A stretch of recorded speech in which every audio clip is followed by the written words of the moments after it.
Hi, everybody. This is Nancy Novak, Chief Innovation Officer for Compass Datacenters, and we are here for another episode of Breaking Glass. And I have a very prestigious guest, Noelle Walsh, who is Corporate VP for Microsoft. And I'm super excited to have you here, Noelle. I'm really delighted to be here, Nancy, and Happy New Year to you. Happy New Year. So we have a lot to cover here. I'm super happy that we are talking about the items that I think will make a difference, the topics that will make a difference in becoming more inclusive in our workspace. And the first thing I really wanted to ask you, Noelle, is we know that women are underrepresented in the mission critical space, especially at the executive levels. So I was hoping you could share some of your thoughts on unconscious biases, or the coin phrase potential versus credential, and how that might contribute to this underrepresentation. Okay, now that's a great big question, Nancy. And I know we're both eager to get to equal representation, within our industry and at all levels.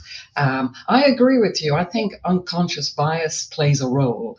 I'm glad I believe we're past the days of overt discrimination, but now it's the microaggressions, it's the unconscious biases. And I think where another level of learning and teaching will be needed to peel away at those unconscious biases, so that we give everybody a fair chance. I also agree with you on, do we hire for credentials or for potential? And I know in Microsoft and in my organization, we're starting to look at how we go out for jobs, the words that we use to make sure that they're gender neutral, and attractive, and not too heavy from an experience perspective. I mean, after all, our industry, the data center industry, is relatively new. There are no degrees that qualify you as a data center engineer. So we need to hire from the best and across all facets. And that's all about, in my point of view, rapid learning and potential. I agree with you on both of those. And I think ultimately then, and I know that's tough, it's on those of us, the women where we are today, and those, coming up through their careers to lean in, have a presence at the table. And I've learned over time to embrace my own differences rather than aim to fit in, embrace the difference and help others, understand where I'm coming from as well, and potentially overcome their unconscious biases. That's really, really important to hear. So I kind of want to repeat that for the audience, because I also kind of learned that, Noelle, late in my career, about understanding what my own differences were, and then how to, sort of explain or validate that with my peers and my superiors, so that they understood, how to receive me. And I think a lot of that has to do with getting to know folks on a personal and professional level, which is a little bit harder for women who are in a male dominated, environments, because, it's not that we don't love and work with all the male colleagues we have. It's just a different type of relationship. So when I'm joking about something, or, basically passionate about something, it doesn't always come across the same way if you don't know that person on a different level. Does that make sense? That makes a lot of sense to me. And to be honest, kind of early in my career, I didn't understand how important networking was. I thought it was something, superficial or superfluous. But mid-career, I realized that they're important, and how important it is for me to get to know my colleagues and allow them get to know me. So for me to make the effort. I may be shy by default, but I love actually making the effort and getting to know people and allowing them get to know me. And it is different when you're one of the few women in the room. And I do, unfortunately, think it's on us sometimes to make that first step, because sometimes they don't know how.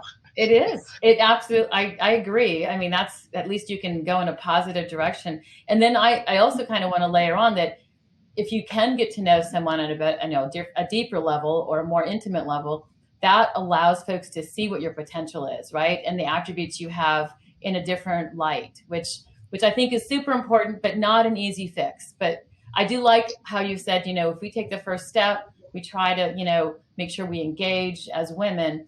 That's great advice for all different ranks, within our business. I wanted to circle back a little bit on the unconscious biasing, just because I heard what you said about, like, the overt versus, unconscious biases. And the differences that I have kind of recognized that I think a lot of people don't understand is the unintended, consequences over those microaggressions that you mentioned. And basically the biases that are presented with good intentions in that unconscious realm. Does that make, I mean, that's something I was hoping that we could explain. No, no, it does. And I try to be, graceful, knowing that the intentions are positive. However, they're, you know, they're not to be tolerated. And I'll tell you, something that happened to me very early in my career, probably 2 years in the job, and I'd worked on a project and it turned out well. And I was, young and excited because it worked. And my boss's boss called me into the office, and that was to, thank me and recognize me and talk through the project. And I got up and I was walking away feeling, good about myself. And then he said, and it may have been well intended, but it came across like a ton of bricks. Then he said to me, "But Noelle, why do you bother?" I said, "Excuse me?" He said, someday you'll have a family, you'll have other interests. Why do you bother, to put such effort into your work and your career? You should take it easy. To be honest, I That's didn't know how crazy. to respond then. I didn't know how to respond. I probably went home and cried for a while.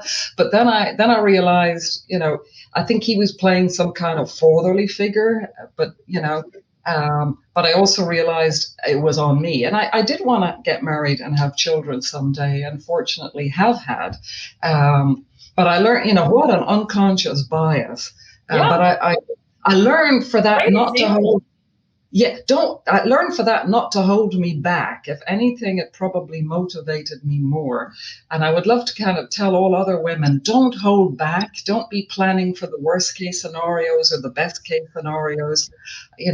Live your life and your career to the full. And what I've learned, you'll adapt as life sends you in different directions. You'll adapt then in that moment, but Yeah. don't hold back in advance. I do, I think that's also so important and such great advice, Noelle, because first of all, it's jaw dropping in today's, age. But at the same time, what you pointed out was he was looking out for your interest in through his own lenses, not through Yeah. your lenses, right? And I do love the way you kind of ended that by saying, don't hold back and don't let those kinds of things, create any kind of a stumbling block for you, because crossing those bridges before you get to them is very it's very detrimental, to not just your career but who you are as a whole person, I think, because you don't know how you're going to deal with something until you get right there. And I think as women and women leaders, we've proven that the jobs can be done in a different way, than they have been done traditionally, and sometimes in a better way, right? Yeah, no, I agree. And I think we have an onus to achieve our full potential, whatever that may be. Yeah. Um, Yeah, it just made me think really quick about how, like, I have 3 kids, and I know how they feel about what I do for a living, and I know that they would probably say to me that I'm not my whole person if I'm not doing that as well. Kids are very smart about that. But what I really wanted to point out is, like, it's all about having those choices and feeling good about them. And depending on where you are in your career, or how far you want to go, like, feeling good about having those choices, whether you're male or female, to be the primary caregiver and or the primary breadwinner, or just the dual partnership, that folks want to choose in any way, shape, or form. I feel like just being able to feel good about that and having a business that supports that would make a large difference. So, with that, having said that, I we agree. have to get into, like, those other structural barriers that we have and societal barriers that we have, and so we have to combine, like, what our mindset is versus what these barriers might look like, and then how we can go and attack those things, right? Yes. No, yes. And it is. Um, it takes effort. It takes purposeful effort, in my view, because I don't think we're yet at a critical mass where it happens naturally. Um, so, some of it is, metrics and encouraging a diverse slate of candidates every time, encouraging a diverse interview board every time. And that's with hiring, that's with promotions, and with everything. And aiming to find, I talk to my team about looking for the best talent in the world, which means diverse talent. We're not going to deselect anybody in advance, but yeah, we're at a. I think in these years, we've got the opportunity to make a big difference. The momentum seems to be building, but it's still not natural. It has to be very purposeful, and I believe top down. It has come from leadership, and I think and I'm delighted to see the growing number of male allies that we're kind of having on board as we go. I was just going to circle up to that, the allyship, because I would love to hear your thoughts more on the differences between allyship and mentorship, and also kind of like that mindset that we'd like for our young women to have with with confidence, the confidence that they need, right?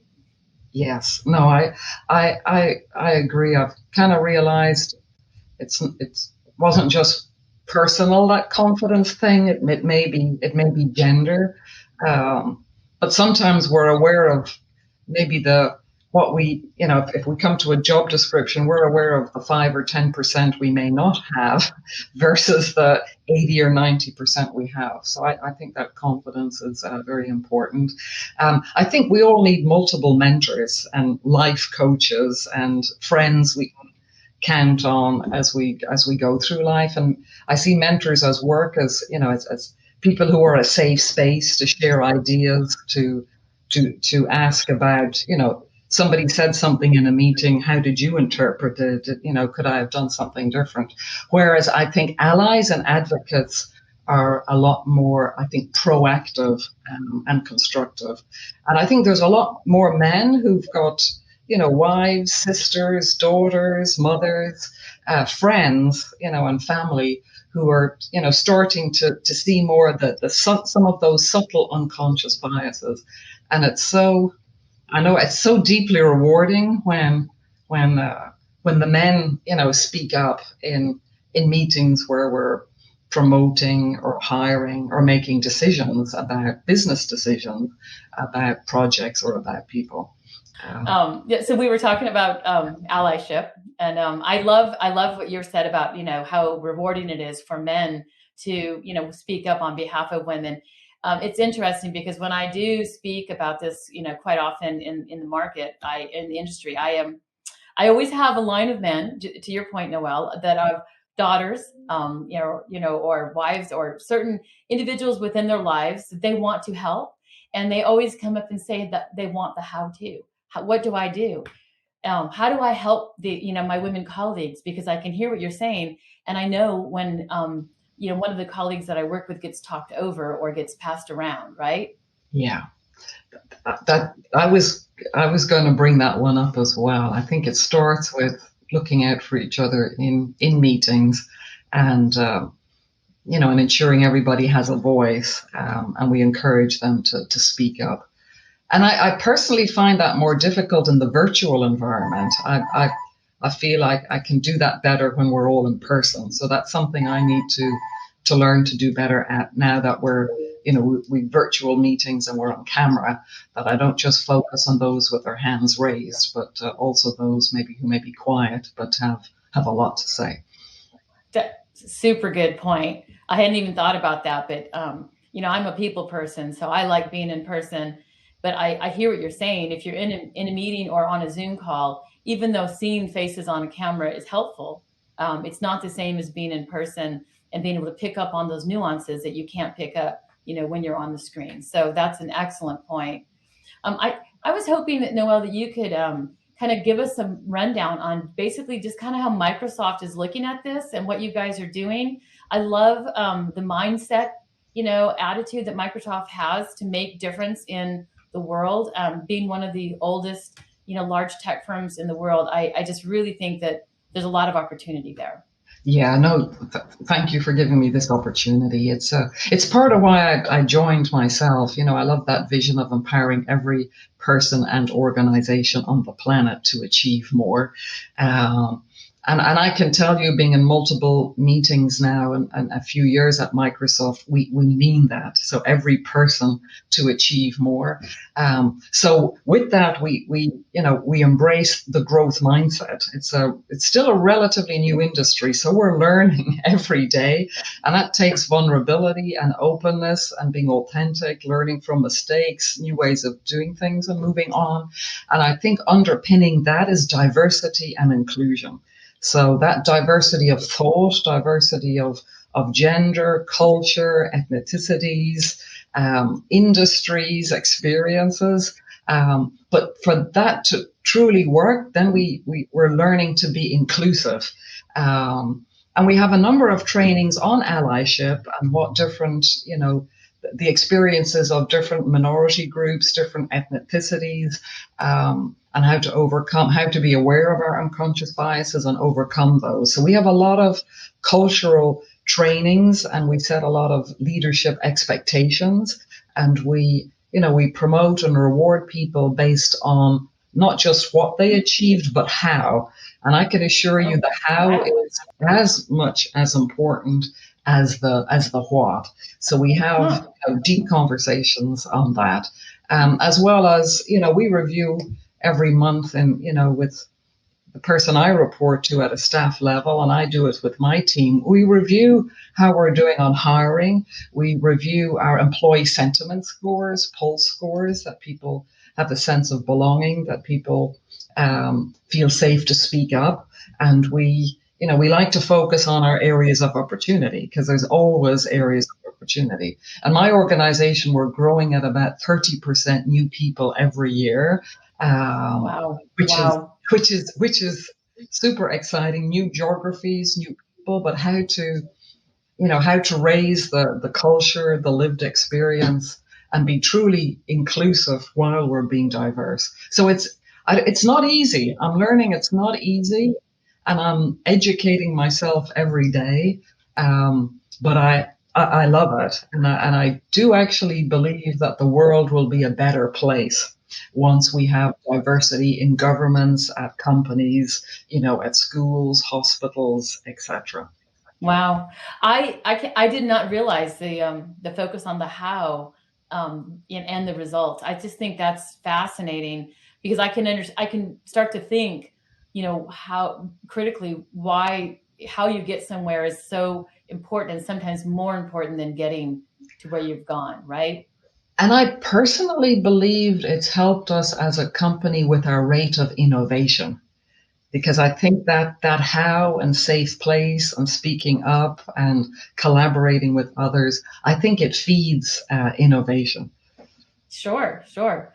So, and that was one thing that I wanted to kind of touch on before we parted ways here, and that is, the strong business case around diversity and inclusion, innovation being one of the areas that I feel really benefits from having these diverse experiences. No, I agree. And I remember the McKinsey study. I don't know how many years old it is now, I forget, that studied different companies and, for example, gender percentages at board levels and upper management, and came to the conclusion that the most progressive, most successful businesses have gender diversity, and at a rate of 50%. Um, which Outstanding. first I was, excited and amazed at that. And then the more I reflected on it, I thought, well, how strange that we actually, in this generation do a study and to discover that 50% representation gives the best results. But it is encouraging to know that the statistics support our cause. Yes. I like to focus on that because I do feel like you know, I always look at it as this is kind of the right thing to do. Well, not just kind of, but it is the right thing to do. But it makes perfect sense from a global economic standpoint to provide opportunity to all, everybody. And so there's such a strong business case that I always encourage people to go look into that. Because I feel like, maybe you and I, Noelle, we're in this world where we focus on it so often that we just assume others know. I just encourage people to go look into that and really understand what's happening there and why it's so important on a global scale. And then you can have that ripple in the pond effect where, you can pass it on and have other people look into it as well. That's a good point that we not take it for granted. That's a good point. It's the right thing to do, kind of equal opportunity and being fair for everybody, but it makes so much business sense too. That's a great point that we keep communicating that message. Yeah. So I have my final question for you, Noelle, is around kind of the stuff you were talking about that Microsoft does, which I think is fantastic. Kind of where the results are hitting, and then what did COVID do? What kind of impact did COVID have on these goals that you guys have been trying to achieve and the trajectory on where you're headed? No, that's a great question. I mean, I'm reading a lot about the great resignation or the great reshuffle, and disappointed to learn that it may be setting us back from a gender parity perspective, that more women are opting out of the workforce in general than men. We're not seeing that trend within Microsoft. Not at scale, but as a company, we've put a lot of effort on well-being, and gave everybody 5 additional vacation days to ensure people would take time off, paid leave if people needed paid leave, childcare benefits, elder care benefits. So we've looked at it holistic to try and ensure our employee base gets through this healthily and well. I don't take That's that for fantastic. granted. I don't take that for granted. Um, Hmm. but Well, and luckily, that's probably why you guys haven't seen the same, setback that a lot of other industries have. It's that intentional way that you've looked at this in that holistic manner, and that's wonderful news. I think it is wonderful news because I like to be able to present things on this podcast that show, you know, uh, processes or policies or just that growth mindset that you have that really does get you results. And clearly, if Microsoft is doing better than a lot of the other industries when it comes to gender parity and through the COVID and all of that, um, I think that shows that what you're doing is working. And I'm really, really excited about just the fact that what you've shared with us is something that I would like other businesses to try. I would like other people to be able to spread that word.